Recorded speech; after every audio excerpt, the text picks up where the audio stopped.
Nora nos va a leer, es Marcos capítulo 8, desde el versículo 22 hasta el 26. Por favor, Nora, si lo puedes leer. Sí, cómo no. Vino luego a Betsaida y le trajeron un ciego y le rogaron que lo tocase. Entonces, tomando la mano del ciego, le sacó fuera de la aldea y escupiendo en sus ojos, le puso las manos encima y le preguntó si veía algo. Él, mirando, dijo: veo los hombres como árboles, pero los veo que andan. Luego le puso otra vez la mano sobre los ojos y le hizo que mirase, y fue restablecido, y vio de lejos y claramente a todos. Y lo envió a su casa diciendo: no entres en la aldea, ni lo digas a nadie en la aldea. Muy bien. Tal vez tenga que hacer 2 videos o 2 audios para que esto pueda pasar fácilmente a sus celulares. Y en esta lectura que ha tenido recién Norita, me recordaba de algo que nos sucedió esta semana. Resulta que hemos tenido que ir, tanto Nora como yo, al oculista, porque, bueno, como ustedes saben, la vida va pasando para todos, es así esto. Y en mi caso, necesitaría ya casi estar con un par de lentes también para leer, ¿no?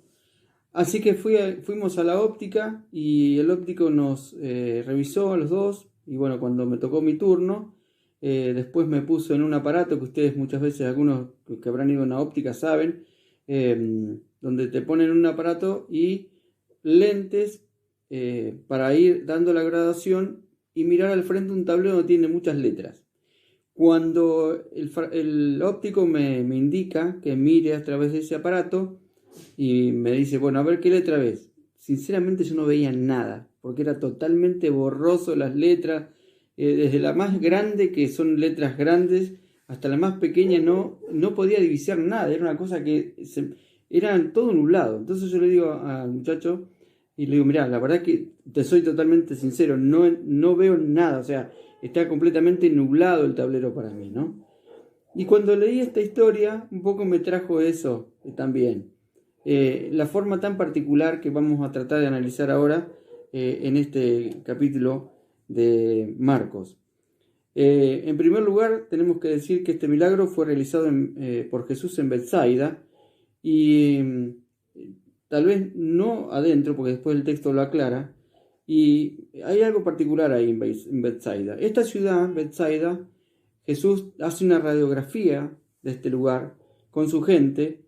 Y después hay un texto en Mateo 11:20, que Nora también se va a encargar de leer, que es mencionada. Y fíjense por qué es mencionada esta ciudad, Betsaida. Entonces comenzó a reconvenir a las ciudades en las cuales había hecho muchos de sus milagros, porque no se habían arrepentido, diciendo: ay de ti, Corazín, y ay de ti, Betsaida. Esta ciudad se habían hecho milagros, pero no se habían arrepentido. Aún teniendo la misma presencia de Jesucristo, viendo los milagros, maravillas que el Señor hacía, no se arrepentían. Y pasa hoy parecido también con muchos corazones que ven la mano de Dios obrando, pero no se arrepienten. Entonces, esto es lo que estaba pasando y esta era la radiografía que sacaba el Señor de corazones endurecidos por la incredulidad, ¿no? Y la historia sigue de que traen a un hombre, ¿no?, ciego, que no era de nacimiento, porque tenía conocimiento de cómo era un hombre, cómo eran árboles, porque después lo dice, ¿no? Y a este hombre lo traen, seguramente algún amigo o alguien lo trae, y tampoco él habla por sí mismo, sino que le dicen al Señor si podía hacer algo por él, ¿no? Así que el Señor, ¿qué es lo que hace? El Señor lo toma de la mano y lo saca fuera de la aldea, de Betsaida.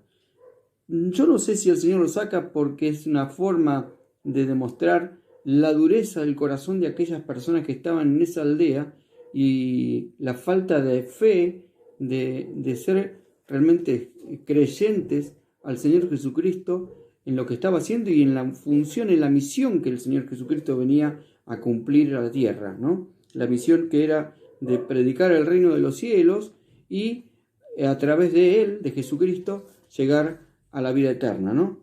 Bueno, esto a nosotros nos habla de algunas cosas importantes de este texto. En primer lugar, que nosotros también, como aquel hombre que fue llevado por su gente, sus amigos, o no sabemos quién nos dice la Biblia, también en algún momento estábamos ciegos, pero no ciegos físicamente, sino espiritualmente, lo cual es aún peor, porque estábamos en la oscuridad, en la tiniebla de nuestro corazón, vagando por caminos que no son los caminos de Dios, ¿no?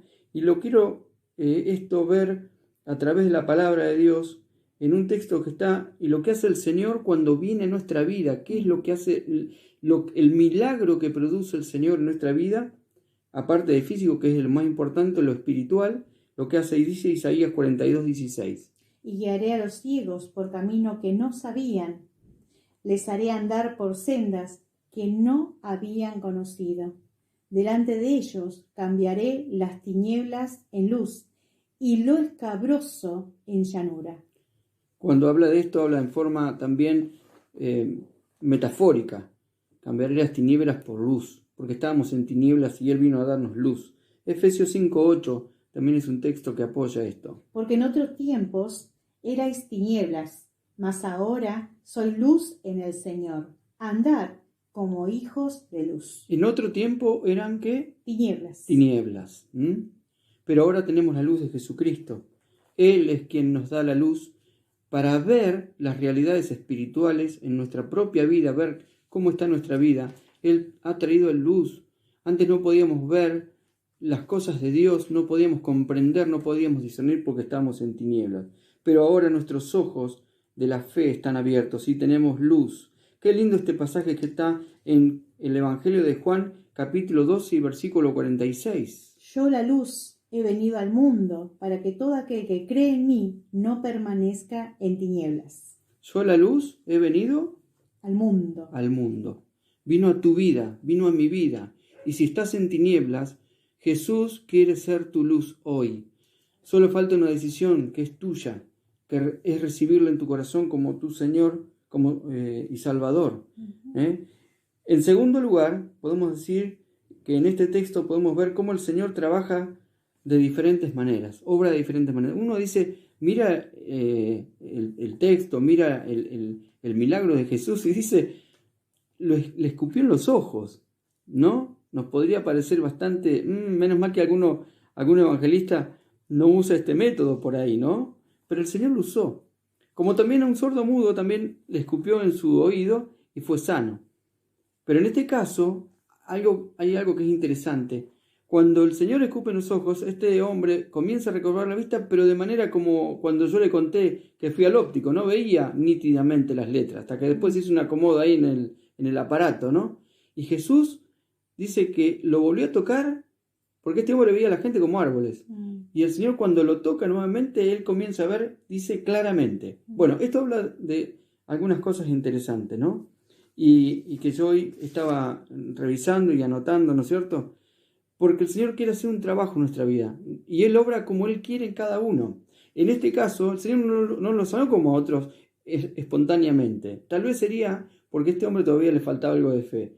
Y probó la fe del Señor de él. No es que no lo podía hacer a este milagro el Señor, porque el Señor tiene todo poder. El tema fue que si este hombre tenía poca fe, el Señor estaba probándole. Si él veía así, podía entonces decir, no, pero esto que me dijeron de vos es un cuento, yo veo la gente como árbol, así que agarro y me voy. Pudo haber sido eso, por ahí es un pensamiento mío. Lo que digo es que el Señor Jesús vio su corazón y Él continuó obrando el milagro. Ahora, el Señor va a hacer una obra tremenda en cada uno. Y nosotros muchas veces decimos esto del Salmo 138:8. Jehová cumplirá su propósito en mí. Tu misericordia, oh Jehová, es para siempre. No desampares la obra de tus manos. Bueno, cosas mucho para profundizar ahí. Pero, ¿saben qué? Muchas veces decimos, el Señor cumplirá su propósito en mí y no sabemos bien qué es lo que estamos diciendo.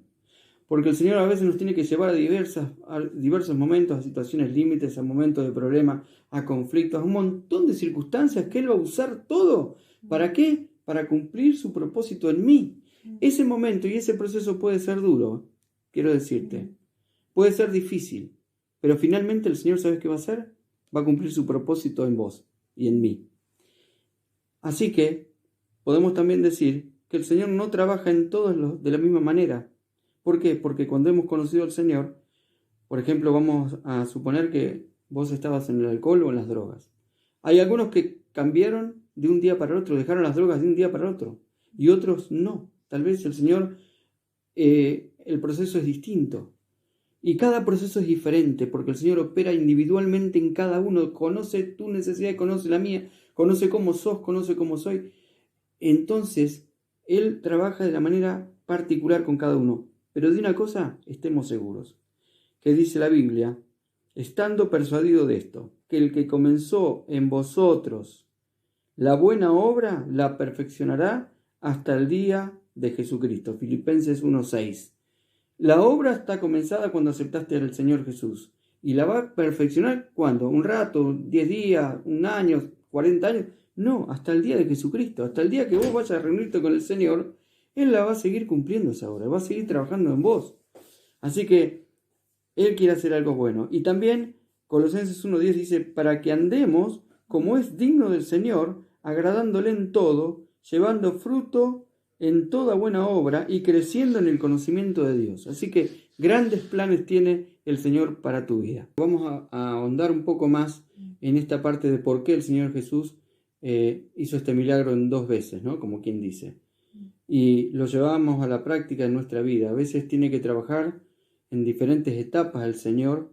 Y cuántas veces, yo me preguntaba, cuántas veces el Señor nos hará pasar por enfermedades, por diferentes pruebas, nos estará llevando a una situación límite, nos estará dando a través de una palabra. ¿Para qué? Para que nuestra fe crezca. Nuestra fe es importante que vaya creciendo con los acontecimientos que el Señor nos presenta día a día.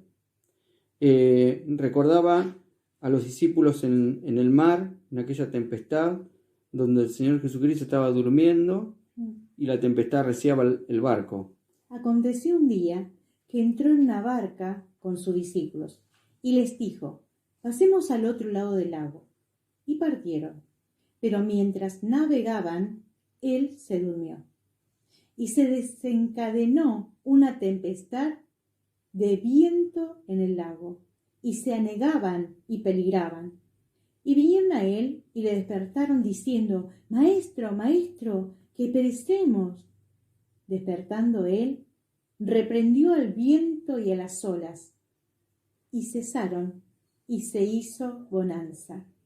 Y les dijo, ¿dónde está vuestra fe?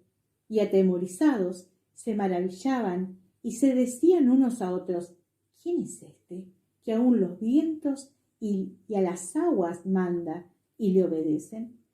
Nos va a leer ahora también 1 Corintios, capítulo 2, versos 4 y 5, pero previo a esto, ¿cuál es la conclusión que llega el Señor o qué es la reflexión que les hace hacer a los discípulos frente a esa tormenta? Estaban con el dueño de la creación, estaban con Jesús los discípulos, pero ese temor que sobrevino también a veces nos sobreviene a nosotros, y el Señor nos tiene que preguntar tal vez, como le dijo a los discípulos, ¿dónde está su fe? ¿No? ¿Dónde está tu fe? ¿Dónde está mi fe? Si hemos creído y hemos confiado en nuestra vida al Señor Jesucristo y le hemos dicho, Señor, yo quiero que seas el Señor de mi vida, y sabemos que Él nos da vida eterna, tantas veces fluctuamos o tenemos miedos o tenemos temores porque tal vez nuestra fe está baja, y el Señor lo que quiere es probar nuestra fe llevándonos a través de diferentes situaciones, pero eso también forma parte del proceso de que Dios cumplirá su propósito en mí. En esta ocasión, 1 Corintios 2 va a decir 4 y 5.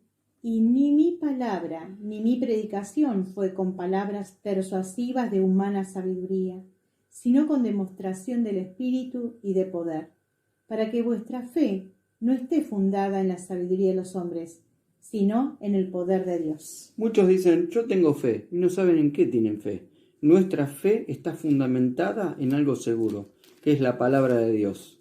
Entonces, cada vez que nosotros abrimos su palabra, cada vez que vamos a su presencia, cada vez que comenzamos humildemente a recibir ese consejo y también ese aprendizaje de parte del Maestro de Jesús, ¿no es cierto?, del Maestro Jesús, nuestra fe se va acrecentando y nuestra fe va a llevarnos a la obediencia y nuestra fe va a crecer en tanto y en cuanto yo esté dispuesto a obedecerle a Él y esté dispuesto a dejarme llevar por Él y confiar plenamente en Él porque Él sabe lo que está haciendo. No desmayar, no bajar los brazos frente a algo que a mí me parece que el tiempo tiene que hacer ahora y que Dios tiene que hacer esto así ahora.